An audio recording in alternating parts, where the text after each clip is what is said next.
So, let us go ahead and review The Division 2. First and foremost, I'll just start by saying that, I absolutely love this game. I was a massive fan of the first Division, played nearly 200 hours of it, and I have a sneaking suspicion that I will end up playing a similar amount of The Division 2 as well. It's just a really solid, all-around, really enjoyable experience, and I just had a lot of fun from beginning to end. But let's go ahead and open up with graphics. The first thing to point out with The Division with The Division 2 is much like with The Division 1, this game has some really ugly character models. I can't say that I've seen too much of an improvement between The Division 2 and The Division 1 in terms of their character models. They're really ugly. They have that really waxy look about them. It doesn't seem normal, the way that the characters look. Like the character Odessa Sawyer, that is just a hideous character model. It is not very good. But that isn't the only graphical element of this game. It of course has other graphical elements to it. It's a video game, after all. The game world itself is really, really pretty. The buildings, they look really nice. The detail on the debris is actually shocking, considering the amount of debris that there is in this game. There are times in the game where you do just stop and look at some of the scenery, some of the scenic vistas. Like when you're walking out of a heavily populated area or a densely populated area, and you move on into sort of a flat plain and it's foggy outside and the sun is coming up. It's just a really phenomenal thing to behold. The enemies in the game, there's a little bit of variety between enemies within the same faction, but of course they look similar enough that they do appear to belong to the same faction. It makes sense. And the differences between the factions, it's immediately noticeable which faction it is that you're fighting. I mean, early in the game, you're of course going to get confused about, which faction is which, but no, the enemies look really nice, which I think is, fantastic, and it's really impressive walking up on some of the monuments in this game. They did a phenomenal job of recreating these monuments that have this grandeur about them, this scale about them, and I think that they did a fantastic job of reflecting that in the game. Beyond that, the weapons, I don't think I ever used the close-up view, the inspection on any gun, so I don't know how good they look up close. But the models look fine on the weapons. They seem, detailed enough. I can't really say that, I paid too much attention to it. Graphically, I'm more focused on, how does the game world look? And the game world just looks phenomenal. It is a great thing. And the dynamic weather systems in this game, I don't know if they're truly dynamic or not, or if they're scripted, but when you're running along the streets at night and then a storm rolls in and you encounter a group of enemies and you can't see crap because it's dark, it's raining, you're getting shot at from all sides, that is something that I think is really impressive that this game does, that I don't think I've experienced that level of tension in those sorts of events. I don't think I've seen that or felt that level of tension in other games before. I just don't think that I have. And the reason that I'm including that in graphics is because, the weather system is what really lends to that tension. It's not really, gameplay or level design or anything. It's a graphical element, I would argue. And maybe I'm wrong. I don't know. But overall, graphically, I would have to give the game an 8.5 out of 10. I think that it's a really good-looking game. The character models are kind of ugly, and by kind of ugly, I mean they are really, really ugly. But the game world is just phenomenal looking. It's extremely well detailed, and it truly feels like you're running through, an abandoned city at times, and I think that that's a phenomenal thing. Now the gameplay, much like the Division 1, Division 2 nails the gameplay from top to bottom. It is inarguably, in my opinion, the best part of the Division. It nails the looter-shooter elements. And with the increased loot that you find everywhere, basically every alleyway that you walk down, every corner that you turn that you don't have to, there's always something to loot, and that just enhances the gameplay experience because you don't ever feel like you're just wasting time. The guns handle phenomenally. Now, through my playthrough, I did focus on 1 or 2 types of guns. Like, I focused on the rifles, the single-shot rifles, and I focused on my offhand was either an assault rifle or an SMG. And, those types of weapons, they're all going to handle the same. I know that there are burst fire weapons in the game. I only experimented with one. I didn't really try too many others. I didn't even touch shotguns. I think I fired 1 marksman rifle, and I did not equip a single LMG throughout my entire playthrough. I just loved the punch of the marksman rifles and how accurate they were, and how, being semi-automatic, it was mostly reliant on quick trigger presses and sustained accuracy, and that's just my preferred method of play. The grenades felt a little weak at times. Like, you would throw a grenade, it would explode, but you didn't really get that oomph to it. But that's sort of a minor thing. The other more scripted explosions in the game, they definitely had the gravity that you would expect, a large-scale explosion to have. The skills in the game, a lot of the skills are returning from the Division 1 in the drone. Wait, was the drone in the Division 1? I don't remember, actually. But you have the ballistic shield, the seeker mine, and the turret all return. I didn't play with the turret at all, so I don't know how they've changed its functionality. The seeker mine seems to operate most the same way, and now I forgot what the third one was. Whatever. They've seemingly improved upon the skill system in the game to make the skills significantly more versatile, and allow you to actually seemingly focus on skill power if you wanted to. If you wanted to rely mostly on your skills, with your guns being your secondary damage sources, you could do that, which I think was really nice and lends a good little bit of depth to gameplay. I don't know if there's too much else to discuss. I mean, world traversal is a huge part of gameplay in this game because you're going to be spending most of your time running through the streets of DC. So the world traversal is really good.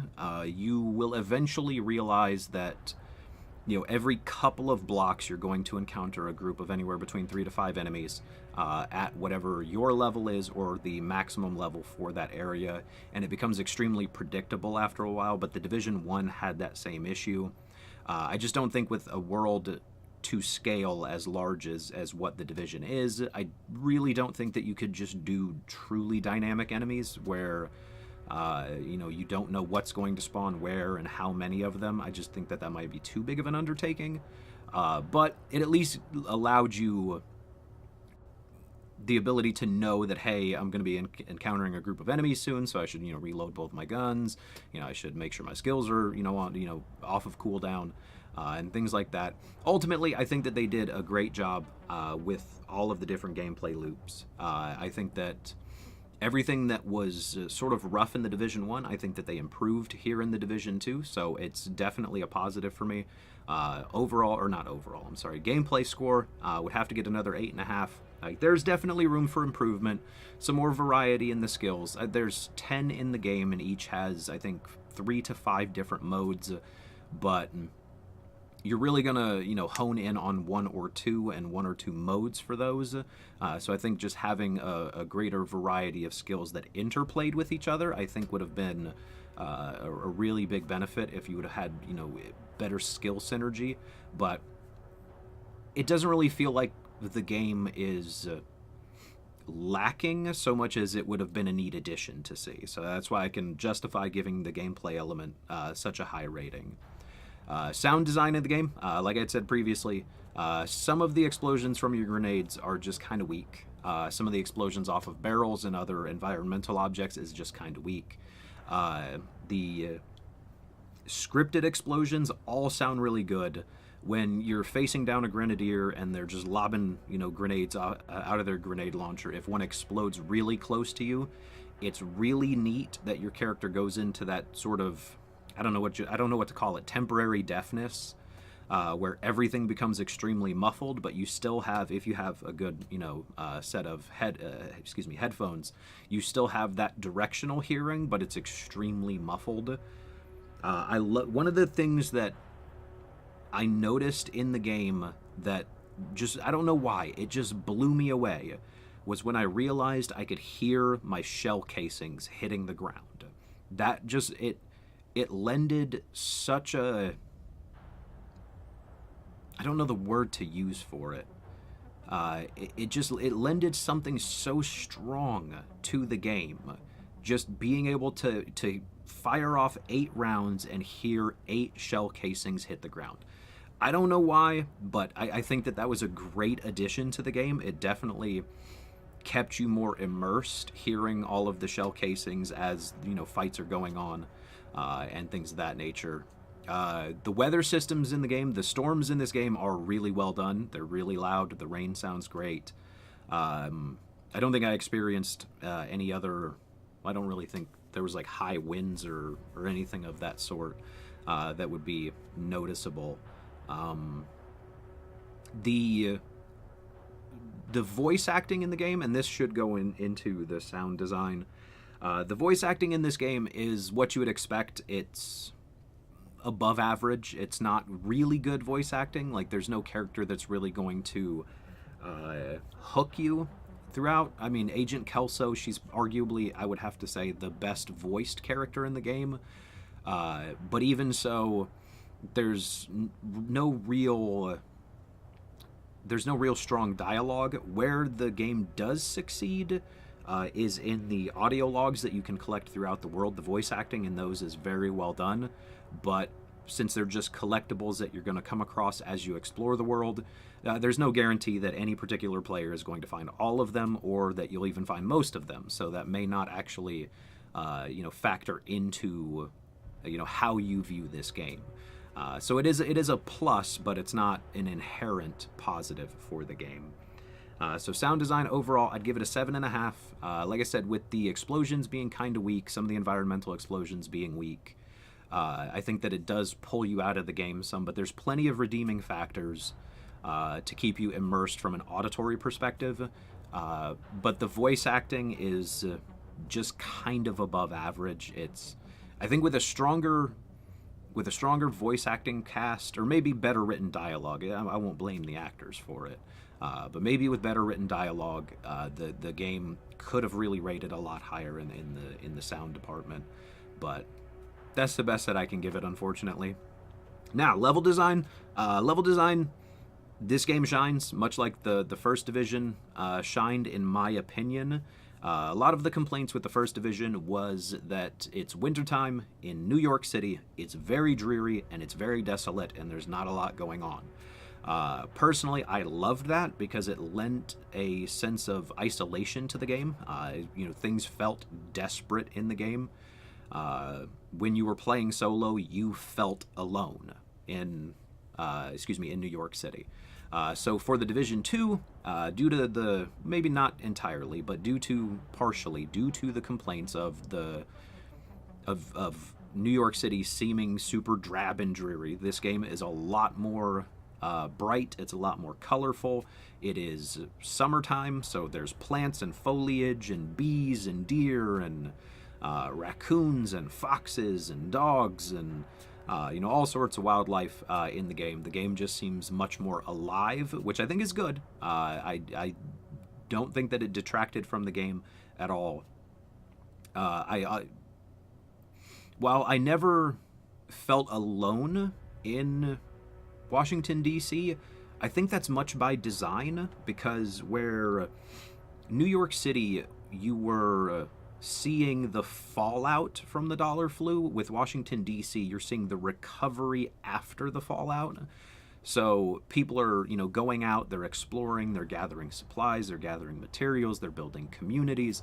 And I think that that's fine. It definitely lends itself to the game in a positive way. I do think that design of the city itself is fantastic. There's just so many nooks and crannies and alleyways and, back doors out of buildings that lead up to, catwalks and terraces that have items on them. Like, one of the things that I found while I was exploring the game, I ran down a back alley, and as I was running down the back alley, I got notified that there was a collectible near me. And so it's like, okay, so I rounded the building, ran toward it, couldn't find it.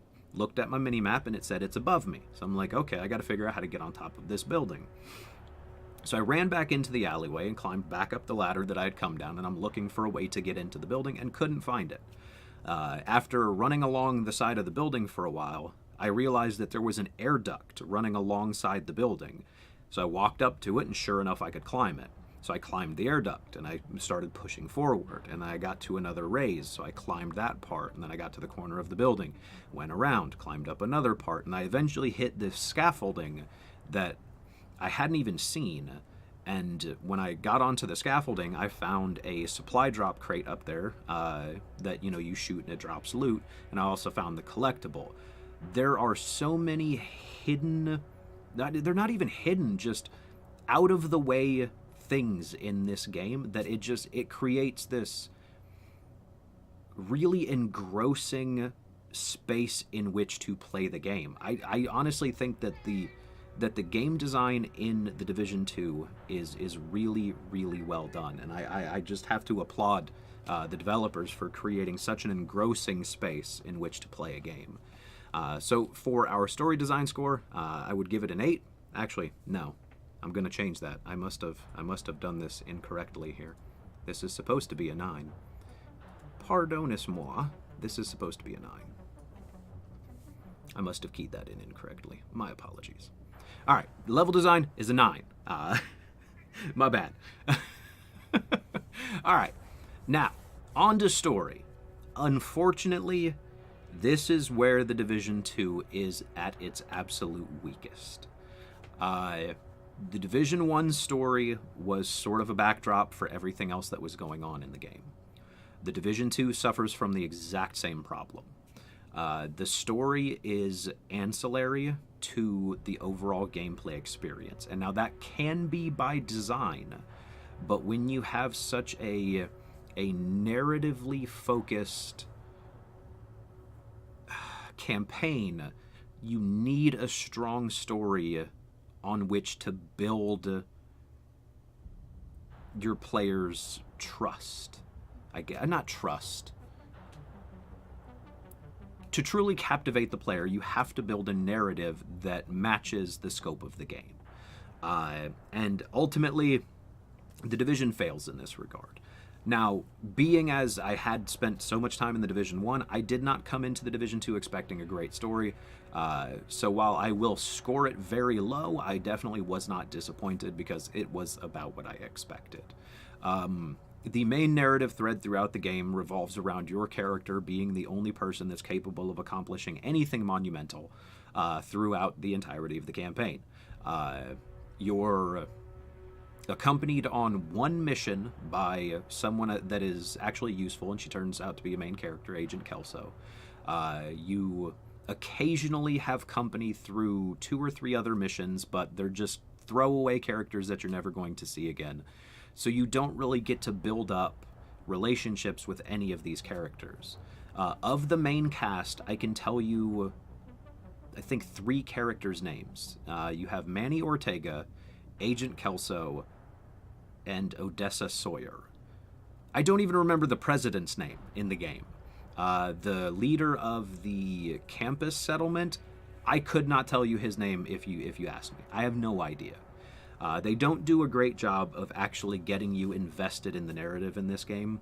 And again, that can be by design. I just honestly don't know. Now, one element that this game does carry over from The Division 1 is that a lot of the narrative thread in the game is buried in the collectibles. The collectibles were arguably one of my favorite parts in the first Division, and they're, again, one of my favorite parts in the second Division. As you pick up these collectibles, you start seeing an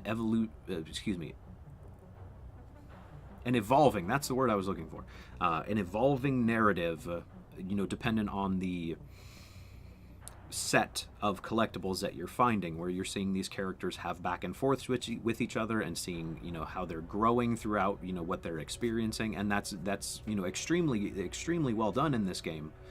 The issue is that since they're optional collectibles, you may never see them. Like, half of the ones that I found, I didn't finish a set, so I don't know how those characters' stories finished, outside of knowing that, oh, this character is still alive because they're in the game. So it's like, well, it doesn't really matter what they went through, right? They're still alive. And maybe I'm just being overly critical here, but I am a stickler for story.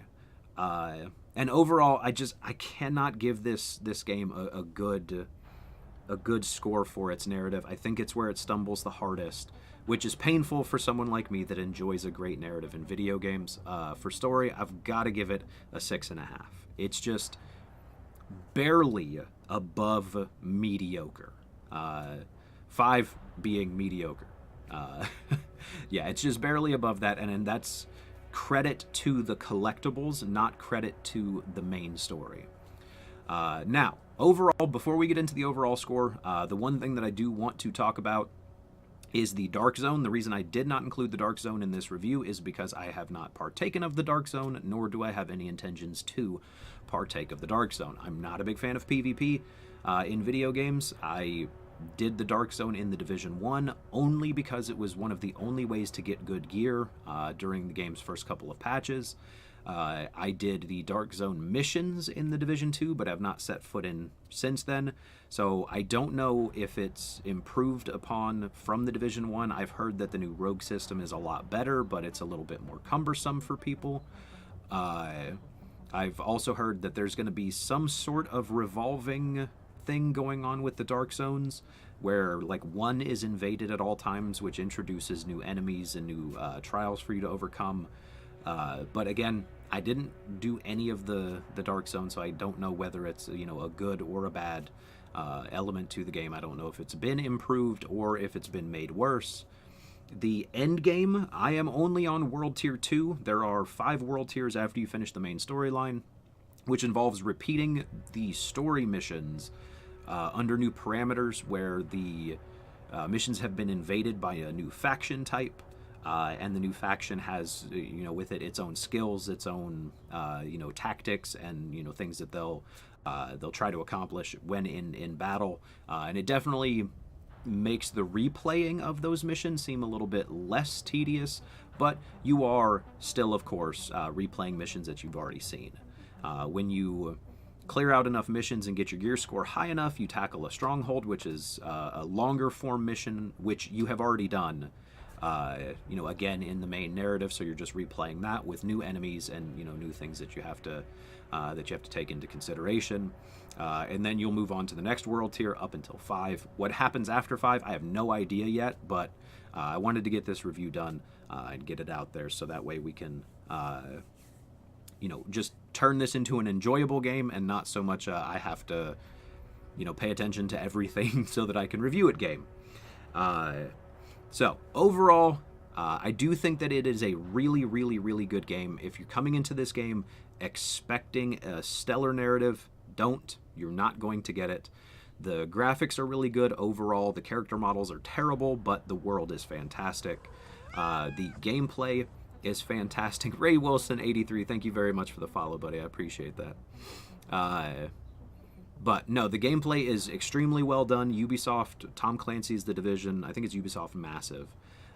They know their gunplay. They know how to do it. They know how to make it feel good, and they know how to make the guns feel really good.